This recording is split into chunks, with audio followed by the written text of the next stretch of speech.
మిత్రులందరికీ నమస్కారం. వచ్చే ఏప్రిల్లో జరగనున్నటువంటి పార్లమెంట్ ఎన్నికలకు సంబంధించి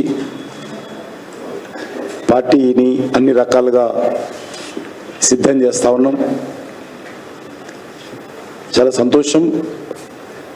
ఈరోజు నిన్న ప్రధానమంత్రి గారి యొక్క ర్యాలీస్ విజయవంతమైనాయి.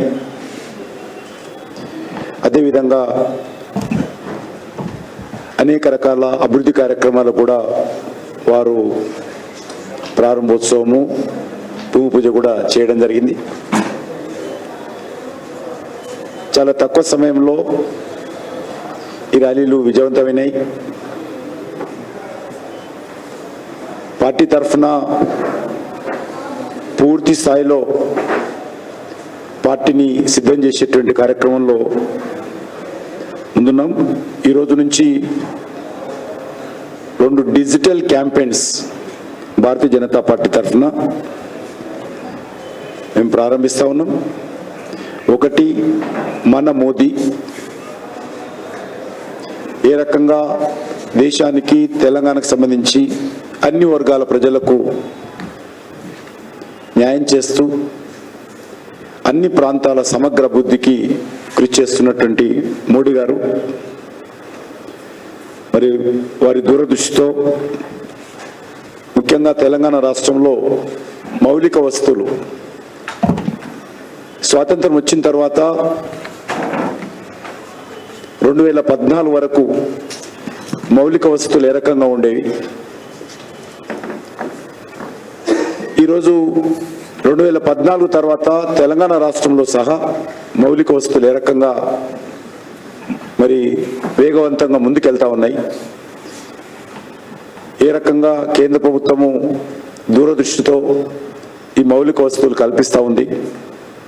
అందులో నేషనల్ హైవేస్ కానీ రైల్వేస్ కానీ అనేక రకాల ఇతర కార్యక్రమాలు కూడా చాలా వేగవంతంగా ముందుకు తీసుకెళ్తా ఉన్నారు. ఈ రకంగా మన రాష్ట్రంలో అద్భుతమైనటువంటి కార్యక్రమాలు కొనసాగుతూ ఉన్నాయి.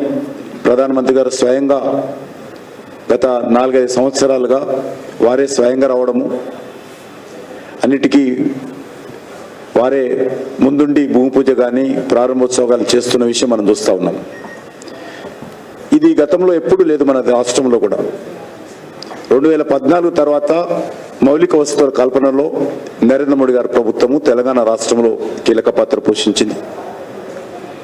అది గ్రామ పంచాయతీల నుంచి మొదలు పెడితే, గ్రామంలో ఒక పేదవాడి ఇంటికి టాయిలెట్ నుంచి మొదలు పెడితే,